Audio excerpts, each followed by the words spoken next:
आज मी तुम्हाला सांगणार आहे कटोरी ब्लाउजची क्रॉसपट्टी कशा पद्धतीने अटॅच करायची। तुम्ही इथं बघू शकता अस्तरचा ब्लाउज आहे।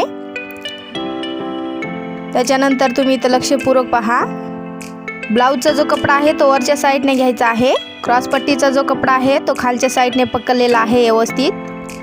त्याच्यानंतर इथं प्रॉपर पद्धतीने स्टिचिंग करून घ्यायचं आहे। स्टिचिंग करता वेळेस क्रॉसपट्टीचा किंवा ब्लाउजचा कपडा इथं ओढायचा नाही, व्यवस्थितपणे इथं स्टिचिंग करून घ्यायचं आहे।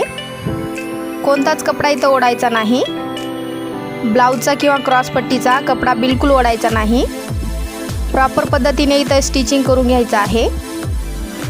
स्टिचिंग करता वेळेस व्यवस्थितपणे इथं स्टिचिंग करून घ्यायचं आहे। त्याच्यानंतर इथं डबल टिप मारायची आहे। खूप सोपी पद्धत आहे क्रॉसपट्टी अटॅच करण्याची।